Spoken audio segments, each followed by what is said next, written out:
Recording आ गई थी आपके पास?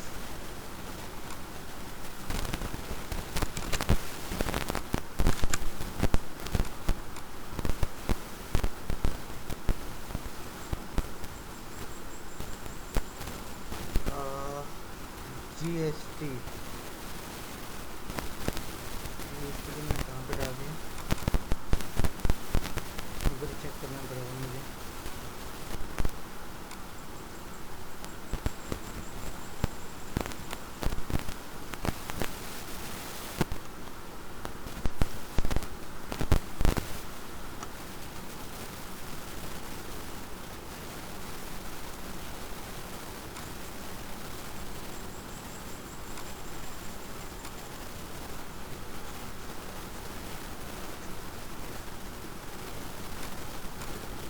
एक बार ये बताओ स्क्रीन शेयर हो गई कि नहीं हुई?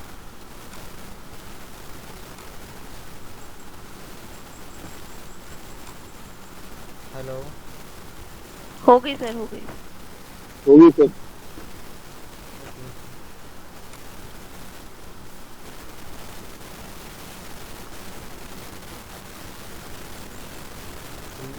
खुल जाएगा।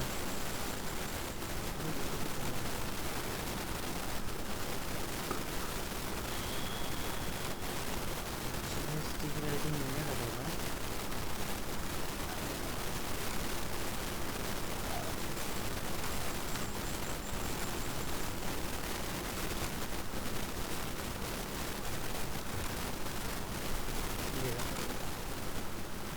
तो आज हमारा जो GST का है वो हम इसको कंप्लीट करेंगे इस क्लास में। GST की जितनी भी कॉन्फ़िगरेशन है सारा समझ लेंगे इसके अंदर, और इसका रिकॉर्ड और रिपोर्टिंग भी बनाएंगे।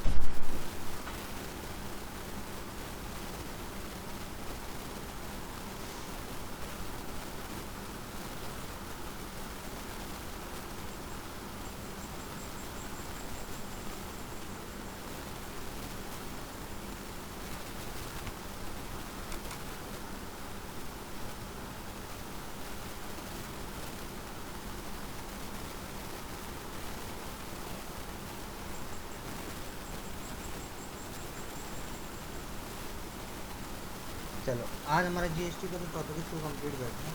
तो GST की इस कॉन्फ़िगरेशन में हमारा जो है वो है फोर्थ पॉइंट, जिसको हम बोलते हैं असाइनमेंट GL टू अकाउंटिंग की।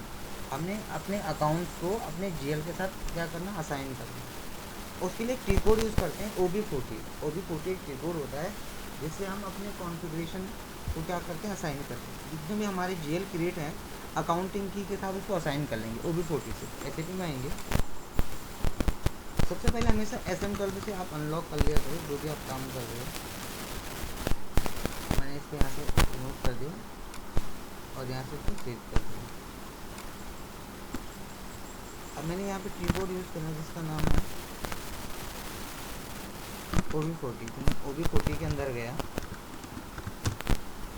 अब इसमें से आपको फाइंड आउट करना है कि आपके कौन से अकाउंटिंग की बनी। तो लेट्स सपोज हमारी जो अकाउंटिंग की बनी हुई है इसमें से बहुत सारी अकाउंटिंग की है। जैसे हमारे सपोज ये है इनपुट सेंटर, जो आपका अपना होगा आपको फाइंड आउट करना है, क्योंकि आपने जब बनाए होंगे तो आपने कॉपी में लिखे होंगे मेरा 1 है, 2 है, 3 है, 4 है, 5 है। तो आपको अपना फाइंड आउट करना है, उस पर डबल क्लिक करना, अपना चार्ट ऑफ अकाउंट डाल देना। आपका चार्ट ऑफ अकाउंट मांगेगा, डाल देना, जैसे मैंने डाल दिया ग्लो। उसके बाद पोस्टिंग की पे क्लिक करना। पोस्टिंग की पे क्लिक जब करोगे ना तो यहाँ पे एक ऑप्शन आएगा जिसको बोलेंगे डेबिट और क्रेडिट। तो 40 में डाल देना क्रेडिट डेबिट, और डेबिट में डाल देना 40, क्रेडिट में डाल देना 50। ये जनरली तब होता है जब हम GST की कॉन्फ़िगरेशन सेट करते हैं अकाउंटिंग की के लिए, तो हम असाइन करें अकाउंटिंग की को किसके साथ, GL के साथ। तो डेबिट में 40 आ जाएगा, क्रेडिट में 50 आ जाएगा। Debit 40 credit 50। इसके बाद अकाउंट्स पे क्लिक करना है।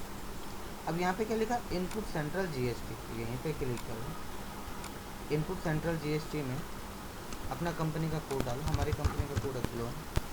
अब सेंट्रल में सेंट्रल GST आएगा, तो इनपुट सेंट्रल कहाँ पे होगा वो चेक कर लेते हैं। ये रहा देखो,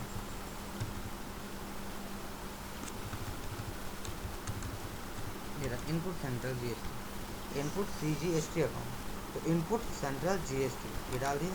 ये देखो क्या हो गया, मेरा इनपुट CGST अकाउंटिंग की इनपुट CGST के GL से असाइन हो गया।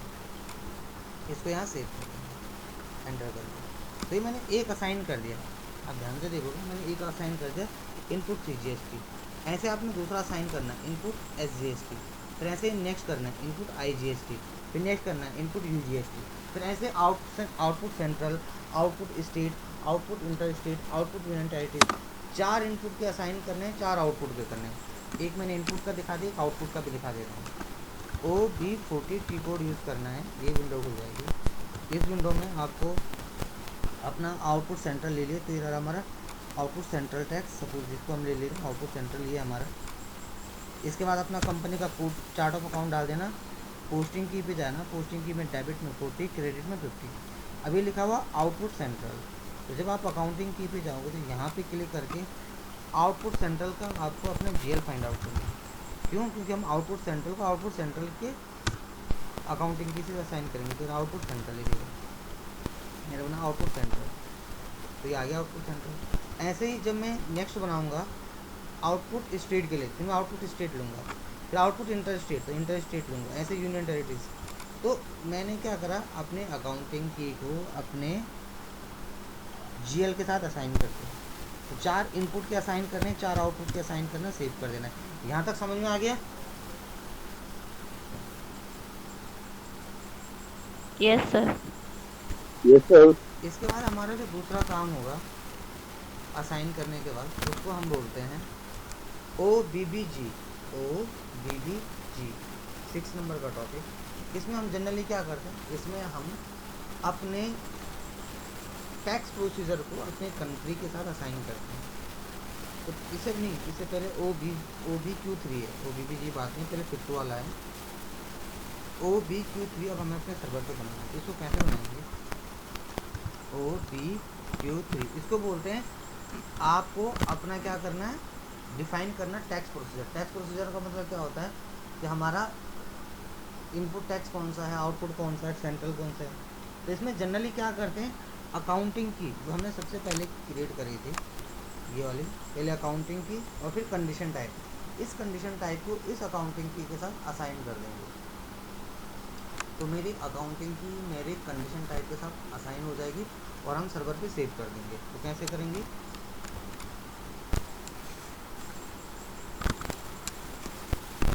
कैसे डालता हूँ, OBQ3 की को डाला, ये विंडो हो जाएगी। न्यू एंट्री पे गए, टैक्स प्रोसीजर बना लिया मैंने, प्रवीण के नाम से बना, PRVGS इस नाम से बना दिया। यहाँ पे लिखिए टैक्स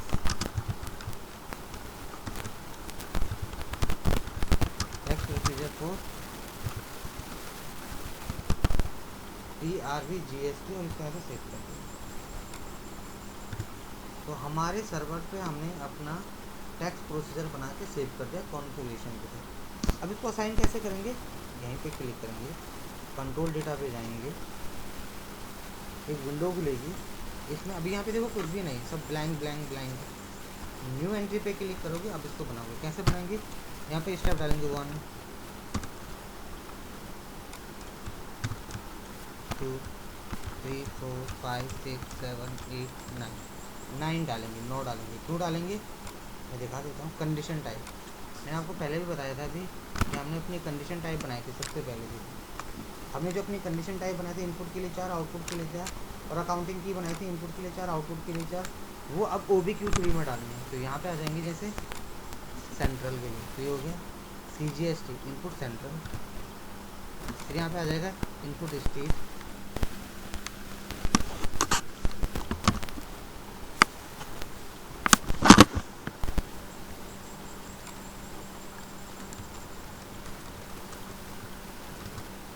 फिर आ जाएगा इनपुट इंटर स्टेट, फिर आ जाएगा input union territory UGST। 4 input के आगे 4 इनपुट के आगे ऐसे 4 आउटपुट के डालें।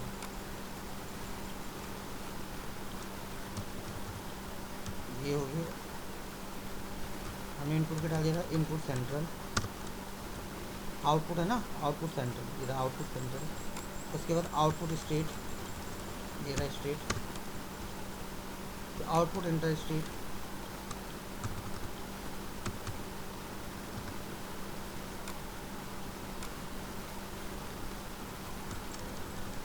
फिर आउटपुट यूटी जीएसटी, 4 इनपुट के 4 आउटपुट के आगे। अब आपके मन में यही आ रहा होगा सर आपने 4 4 8 बनाई लेकिन आपने स्टेप्स में नोट तो लिख दिए।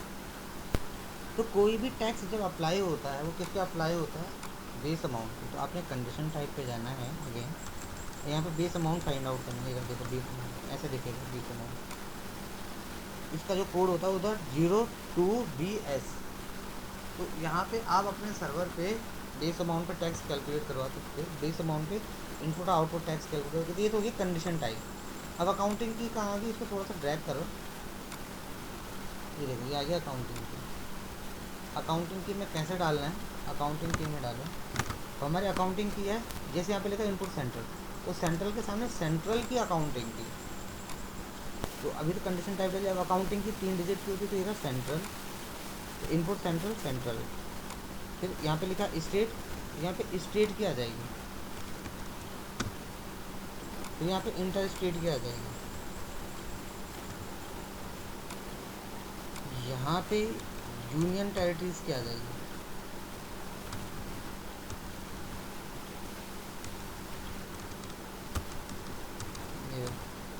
हो गए, तो 4 इनपुट के हो गए, ऐसे 4 आउटपुट के नाम है। यहाँ ये हो गया आउटपुट सेंट्रल, यहाँ पे हो गया आउटपुट स्टेट, ये हो गया आउटपुट इंटर स्टेट, यहाँ पे हो गया आउटपुट यूनियन टेरिटरीज। तो 4 इनपुट के 4 आउटपुट के, यहाँ पे भी 4 इनपुट के 4 आउटपुट के, इसको सेव कर दो, यहाँ से इसको सेव कर दो। तो हमने ये सेव हो गया, डेटा वॉज सेव। तो आपने अपनी ऐसी कंडीशन बनानी है। इसके बनाने के बाद इसके से बाहर आ जाओगे। अब आपको जो करना है वो करना है 6 नंबर का टॉपिक, जिसका नाम है assign tax procedure to country. आपने अपने टैक्स प्रोसीजर को कंट्री के साथ असाइन करना है। तो असाइन करने का जो तरीका है वो क्या है,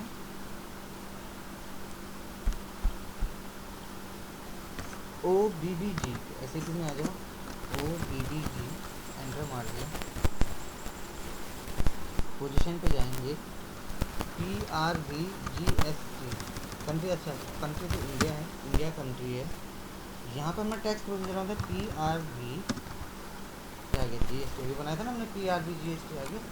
तो इंडिया के साथ में ये असाइन कर दिया, इसको सेव कर दिया। तो ये हमारा बन के तैयार हो चुका है यहाँ तक। इसके बाद अब हमारा जो नेक्स्ट काम है वो है 7वां टॉपिक, FTXP से टैक्स कोड क्रिएट करने का। FTXP से टैक्स कोड कैसे क्रिएट करते हैं, टैक्स कोड क्या होता है जिसमें रेट ऑफ परसेंटेज डिफाइन होता है। तो FTXP डालेंगे, कंट्री डिफाइन कर देंगे।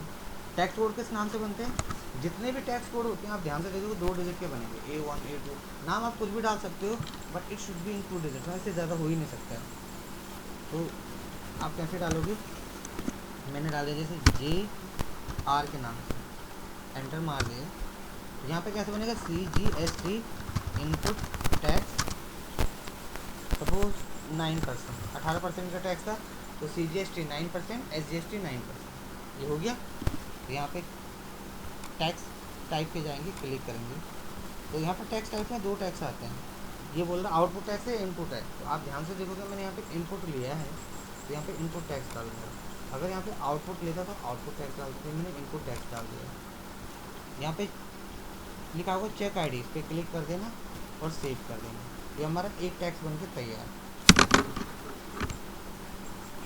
इसको एंटर मार के सेव कर दो। तो हमारा आउटपुट इनपुट टैक्स का 9% बन गया। ऐसे ही दूसरा बनाना है तो JP के नाम से बना दिया, मैंने बना दिया, CGST की जगह डाल दिया SGST इनपुट टैक्स 9%। तो पहले CGST था, अब SGST बना दो।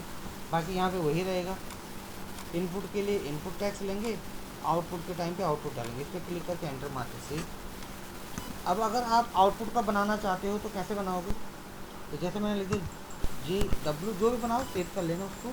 जैसे मैंने बना दिया CGST इनपुट की जगह पर आउटपुट लिख दिया, आउटपुट टैक्स 9%। और इसको फिर यहाँ पे, अब जहाँ पे पहले आप इनपुट टैक्स ले रहे थे, अब इनपुट की जगह वहाँ पे आउटपुट आ जाएगा, क्योंकि हम आउटपुट ले रहे हैं। तो यहाँ पे क्लिक करके सेव कर दें। तो इनपुट और आउटपुट ऐसे बनेंगे। अब बात आती है इंटर स्टेट की और यूनियन टेरिटरीज की, क्योंकि ये तो डिवाइड नहीं होते ना, ये तो पूरे के पूरे लगेंगे। तो जैसे मैंने बना दिया GI से मैंने लिख दिया IGST इनपुट टैक्स 18%, तो ये पूरा का पूरा 18 ही लगेगा। हाँ, यहाँ पे क्लिक करोगे IGST है तो इनपुट है, इनपुट में डाल दो, क्लिक कर दो। तो IGST और UGST कभी भी क्या नहीं लगते, 50% नहीं लगेंगे, कंप्लीट लगेगा। तो CGST और इस SGST आपका लगेगा अलग अलग, मतलब 50% बाकी SGST, बाकी आपका UGST और यूनियन टेरिटरीज दोनों के दोनों क्या लगेंगे, कंप्लीट टैक्स लगेंगे, जैसे 18%। देन इसको सेव कर देंगे। अब जब ये आपका बनकर सेव हो जाएगा, इसके बाद अब आपको इसकी बिलिंग करनी है, रिपोर्ट्स बनानी है। तो बाकी आप 12% 18% टैक्स ऐसे बना सकते हो, मल्टीपल ऑप्शन आपके पास अवेलेबल है। अब हमारा जो मेन काम है इसके अंदर वो होता है हमारा मेन काम, जिसको हम बोलते हैं इनवॉइस कैसे क्रिएट करते हैं FD60 में। Generally FD70 for sale, FD60 for purchase, APAR के टाइम मैंने आपको ये बताया। अब कैसे बनाएंगे, तो FD60 में आ जाएंगे, पहले SAP में आएंगे, FD60 पे टी को डाला। अब यहाँ पे लिखा वेंडर, तो किस वेंडर के लिए हम बना रहे हैं सबसे पहले देखो ध्यान से। तो यहाँ पे मैंने अपना वेंडर सेलेक्ट कर देना, इस पर क्लिक करा, वेंडर, अपना वेंडर डालो। मैं पहले कंपनी का कोड डाल देगा, किस कंपनी के कोड के लिए बना रहा हूँ। मैंने बोला मैं बना रहा हूँ ग्लो नाम की कंपनी के कोड के लिए। तो यहाँ पे वेंडर डालेंगे, किस वेंडर के लिए, मैंने बोला जो मैं ट्रांजेक्शन कर रहा हूँ मेरा ABCD ये वेंडर है, जैसे किस वेंडर के साथ मैं ट्रेडिंग कर रहा हूँ, ये डाल दिया मैंने। यहाँ पे डेट डाल दी, किस डेट को कर रहा हूँ, मैंने यहाँ पे डेट डाल दी आज की डेट। आज की डेट में मैं इससे सामान खरीद रहा हूँ, कितने रुपए में सामान खरीद रहा हूँ, इतने रुपए में सामान खरीद रहा हूँ, जो भी आपका अमाउंट है।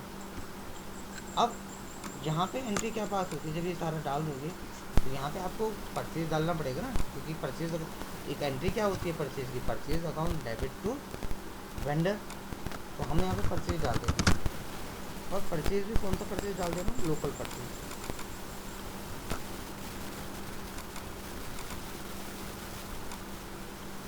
परचेज अकाउंट लोकल हो गया, और यहाँ पे यही अमाउंट यहाँ पे डाल देंगे इस जगह पे। तो ये एंट्री बन रही है कि वेंडर से सामान खरीद रहे हैं इस डेट पे इतने रुपए का। अब इस पर टैक्स कैसे कैलकुलेट होंगे, देखिए यहीं पे क्लिक करोगे ये टैक्स आ जाएंगे। अच्छा, अभी इसके टैक्स अभी आ नहीं रहे, इसलिए नहीं आ रहे क्योंकि अभी यहाँ पे किसी और की कंपनी सेव है, तो हम अपना सेव करते हैं। इसका हमने बनाया था OBBG, अभी मैंने आपको बताया था इसको कोड, जहाँ पे जैसे इंडिया है तो यहाँ पे अभी किसी और का टैक्स प्रोसीजर है, तो हमें अपना डालना है। तो हमारा है ग्लोम नाम से, जैसे मैंने ग्लोम नाम से बना रखा है, जाएगी तो हमारा अपना आएगा, इसको चेक कर दो। तो जब भी आप काम करते हो आपका अपना खुद का टैक्स प्रोसीजर होना चाहिए, और एक बार में एक ही को लेता है। जैसे अगर आप 3 लोग हो तो आपको एक एक करके एंट्री पास करनी पड़ेगी, क्योंकि एक अपना डाल देगा दूसरा हटा देगा तो उसके टैक्स रेट हट जाएंगे। तो FD60 डालेंगे। यहाँ पे वेंडर, किस वेंडर से सामान खरीद रहे हैं, इस वेंडर से खरीद रहे हैं, किस डेट में खरीद रहे हैं, वो मैंने आज की डेट डाल दी, आज की डेट में खरीद रहे हैं 10 तारीख, कितने रुपए से खरीद रहे हैं, कितने रुपए से खरीद रहे हैं। अब यहाँ पे GL क्या डेबिट कर रहे हैं, तो मैंने ऑलरेडी यहाँ पे ये वाला GL है परचेज का, कितने रुपए से है 290 से, देखो है ना 29,000 से। अब यहाँ पे देखो रेट, आगे सारे के सारे टैक्स रेट देखो। अब आप कौन सा टैक्स रेट लगा रहे हो, जैसे आपने बोला आप जो अपने सर्वर पे एंट्री पास कर रहे हो वो आप इनपुट में कर रहे हो, क्योंकि इनपुट की FD50 में होती है, FD60 में होती है, आउटपुट की FD70 में होती है। तो जैसे मैंने बोला मैं लगा रहा हूँ सेंट्रल टैक्स, है ना, यहाँ पे देखो CGST IGST बहुत सारे बन रखे हैं। आप कौन सा टैक्स अपने सर्वर पे इस पर लगवाना चाहते हो, तो मैंने लिख दिया इनपुट सेंट्रल 12% पे लगाना चाहता मेरा बच्चा। उसके यहाँ पे क्लिक करते ही इस तरीके से आ जाएगा मेरा कैलकुलेट, ये 12% है। इसके बाद यहाँ पर टैक्स कैलकुलेट आप करना चाहते कर सकते हो।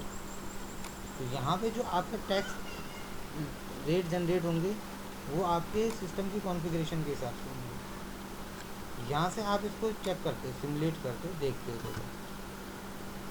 अब जैसे मेरा टैक्स रेट है, मैं यहाँ पे दिखाता हूँ आपको, मेरा टैक्स का जो कोड बना हुआ है वो बना है यहाँ पे क्लिक करता हूँ, कितना परसेंट है चेक करता हूँ एक बार।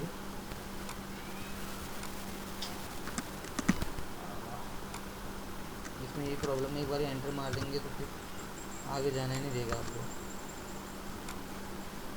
डेट डिफाइन कर देता हूँ अगेन। डेट डालना है, वेंडर डालना है और अमाउंट डालना है। ये अमाउंट हो गया। अब यहाँ पे डाल देता हूँ अगेन, मेरा इनपुट सेंट्रल 12% हो गया। अब इसके बाद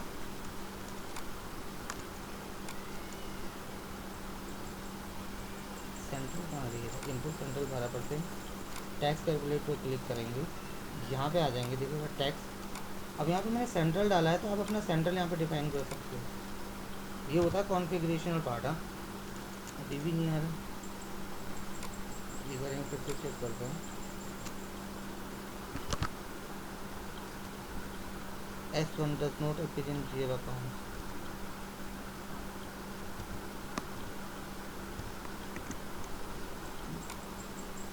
इसका GL चेंज हो गया है क्या?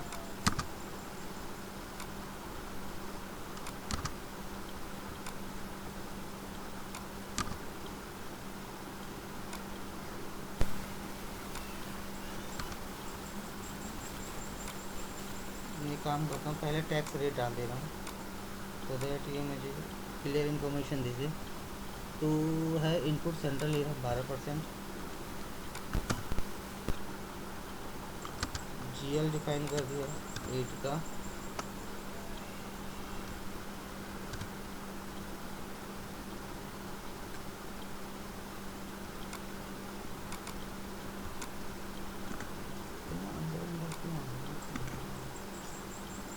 पेमेंट कीजिए। यहाँ तो आना ही नहीं चाहिए।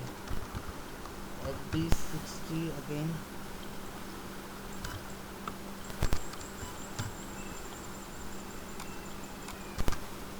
डेट, अमाउंट, पहले मैं फिर से कैलकुलेट कर लेता हूँ। Central input central state 12%। मुझे लग रहा है GL डिलीट हो चुका है, हाँ, क्योंकि सर्वर रिन्यू होता है तो हट जाती है चीज़ें। फिर भी इनपुट सेंट्रल 18% का चेक कर लेता हूँ। मेरा परचेज अमाउंट, इस पर चेक करते हैं, इस पर आधा भी नहीं आता। हाँ, इस पर आ रहा है। Purchase account debit ABC corporation, tax नहीं जनरेट होगा।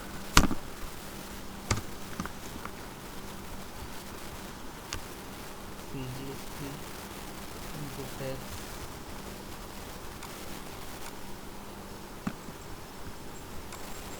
मुझे ऐसा लग रहा है कि जेल किसी ने चेंज कर दिया। एक सेकेंड, मैं चेक करता हूँ मैंने जो कंपनी बनाई थी।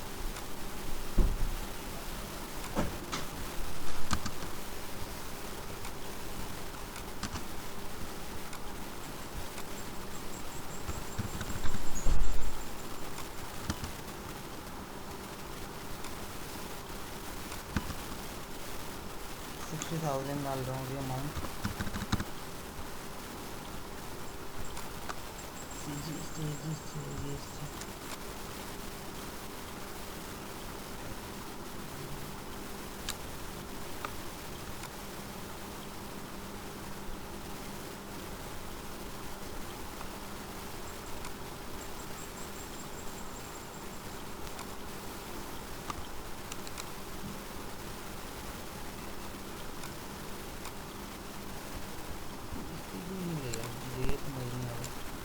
Purchase account debit, vendor credit हो रहा है।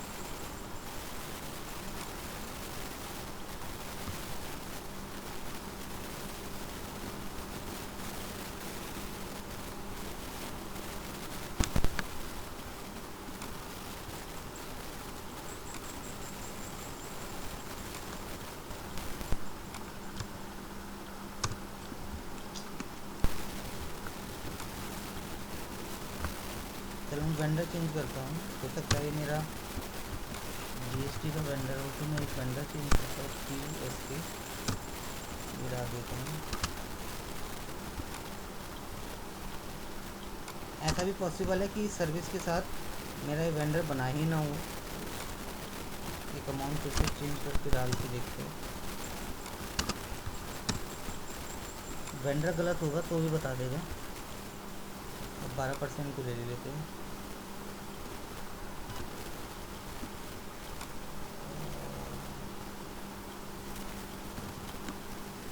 इंटरेस्ट 12%।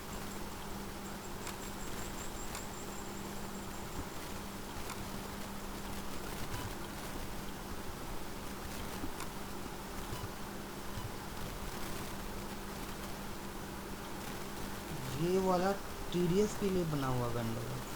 ओके, एक्चुअली वेंडर में कुछ गलती है तो मैं वेंडर चेक कर लेता हूँ मेरा वेंडर कौन सा है।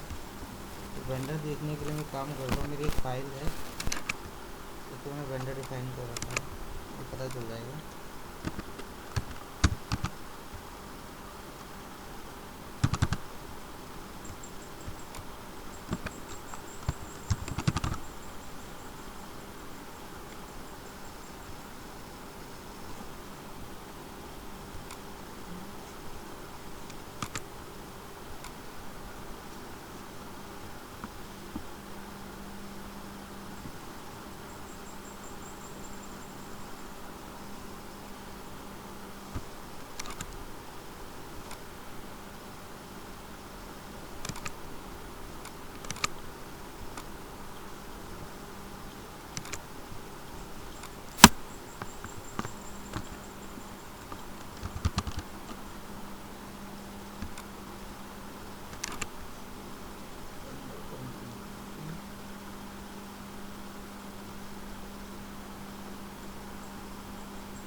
इसमें जो वेंडर हो गया है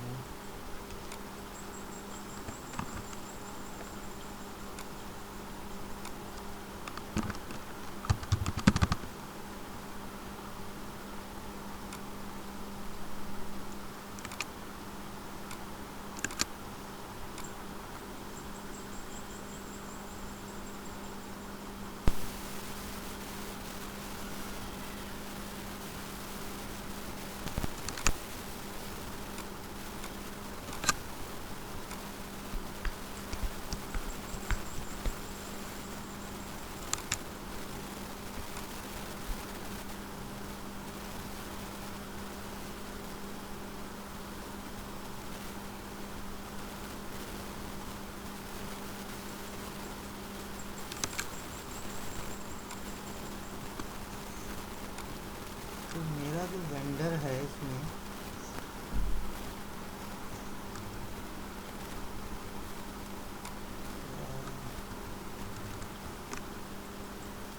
थ्री फाइव डबल ज़ीरो मैं फिर से चेक करता हूँ। वेंडर है मेरा 35005 35005।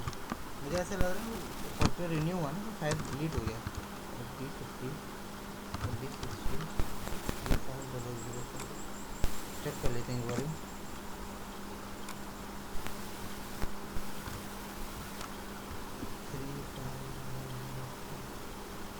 नहीं है, वो डिलीट हो गया। वेंडर हट चुका है, वेंडर है नहीं। चलो कोई नहीं, फिर मैं और वेंडर के थ्रू देखता हूँ अगर पॉसिबल हो जाए। वो वेंडर है ही नहीं, वो डिलीट कर देते। ये रिन्यू के टाइम पे डिलीट हुआ होगा या फिर फ्रेंड ने हटा दिया होगा। और परचेज अकाउंट डेबिट डालता हूँ अगेन।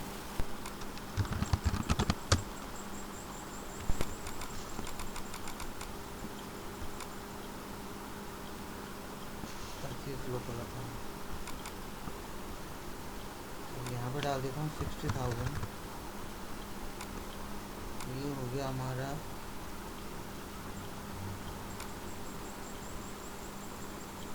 Input central state 18%। हाँ, इस पे टैक्स लग रहा है, टैक्स कोड जनरेटेड है, एंटर मार दे रहा हूँ, यहाँ पे क्लिक कर दे रहा हूँ। कौन सा परसेंट है? Input central state 18%।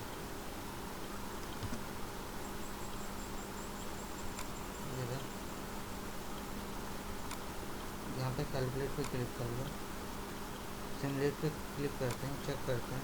ये देखो लग गया CGST SGST, देखो 50% 4,556 ले रहा है, 4,556। अब ये कैसे लग रहा है? देखो टोटल कॉस्ट थी उस प्रोडक्ट की 60,000 रुपये विद टैक्स, उसमें से इसने टैक्स को बाइफरगेट कर दिया, अलग अलग कर दिया। तो GST के अंदर जब बिल बनता है ना, इस तरीके से बनता है। अब देखो एक वेंडर की वजह से मुझे इतना टाइम वेस्ट हो गया मेरा। अगर वेंडर ऑलरेडी बना हुआ होता, पता होता, तो फिर डिफ़िकल्टी नहीं आती। इसीलिए जब भी आप BP बनाओ, मैंने आपको वेंडर बनाना बताया था, बिजनेस पार्टनर क्रिएट करना। तो जब आप BP बनाओगे अपने सर्वर पे, तो वो चेक कर लेना कि किस कॉन्फ़िगरेशन के लिए आप बना रहे हो। तो मैं इसको यहाँ से स्केप से बाहर आ जाता हूँ। BP कहाँ से बनता है? बिजनेस पार्टनर से। तो अपनी कंपनी यहाँ से चेक करना कि आपका BP बना हुआ भी कि नहीं बना हुआ है। सप्लायर नंबर पे जाना, यहाँ पे क्लिक करना और फिर अपनी कंपनी का कोड डाल देना। जैसे मेरी कंपनी का कोड है सिया, मान के चलो। अब इसके अंदर कितने वेंडर हैं तो दिख जाएगा कि इसके अंदर एक वेंडर है, एक वेंडर है, और वेंडर हमेशा उसके नाम के हिसाब से आएगा। तो मेरे दोनों को दोनों वेंडर यहाँ पे अपीयर हो रहे हैं। तो जब भी आप अपनी GST की कॉन्फ़िगरेशन करो, चाहे वो CGST में करो या GST में करो, चाहे IGST में करो, UGST में करो, तो ऐसे बिल बनेगा। तो FB60 के अंदर परचेज़ का बिल बनता है और FB70 में सेल का बनता है। उसमें भी दिखा देता हूँ। FB70 में क्या करना, FB70 में जाना, अगर पे कस्टमर का बनेगा तो अपना कस्टमर यहाँ से सेलेक्ट कर लेना जिसके लिए आप डिफ़ाइन कर रहे हो। सब कुछ सेम है, कोई भी चेंज नहीं है। डेट डाल देना, किस डेट का कर रहे हो, आज की डेट में कर रहे हैं। अमाउंट डाल देना, कितने अमाउंट से कर रहे हैं, इतने अमाउंट से कर रहे हैं। वहाँ पे हमने परचेज़ का GL डाला था, अब यहाँ पे सेल का GL डाल देना। मैं ऐसे ही डाल दे रहा हूँ, आप अपना लिख देना प्रॉपरली, सेल का GL। यहाँ पे अमाउंट डाल देना, कौन सा अमाउंट डालोगे जो यहाँ पे होगा, ये अमाउंट और ये अमाउंट यहीं पे रहेगा सेम। बाकी यहाँ से अपने टैक्स रेट डिफाइन कर लोगे कि कितने टैक्स रेट लगने हैं। देखो आगे सारे के सारे टैक्स रेट तो कैलकुलेट करके सिमुलेट करके चेक कर लोगे। तो जो लिखा हुआ है कि इनवॉइस विद, ये वाला पोस्टिंग इनवॉइस FB60 और 70 का, 60 का मतलब परचेज का, 70 का मतलब सेल का। वेंडर से रिलेटेड FB60 में एंट्री करोगे, कस्टमर से रिलेटेड FB70 में करोगे, और देन इसकी कॉन्फ़िगरेशन बना लोगे। तो मैंने अगेन आपको फिर आज से 4 भी बताया क्योंकि थोड़ा सा डिफ़िकल्ट होता है। फिर 5th 6 7 8, तो आज भी हमने कंप्लीट 5 टॉपिक कर लिए। तो GST की पूरी कॉन्फ़िगरेशन भी मैंने आपको बता दी है। इसका वीडियो भी मैं जल्दी आपको शेयर कर दूँगा। पूरा प्रैक्टिस कर लेना, जो ना आए वो आप में से पूछ लेना। दूसरी चीज़, हमारा सर्वर रिन्यू हुआ है, आपको पता ही होगा। तो उसमें से क्या है कि काफ़ी चीज़ें जो है ना वो थोड़ा मिसमैच हुई है। कुछ चीज़ें सर्वर पे हैं, कुछ चीज़ें सर्वर से हटी हुई है। तो अगर कुछ ऐसा हो जो आपका मिल नहीं रहा है आपको, तो एक बार वो मेरे को ज़रूर बताना, क्योंकि वो वहाँ से डिलीट हो चुका होगा।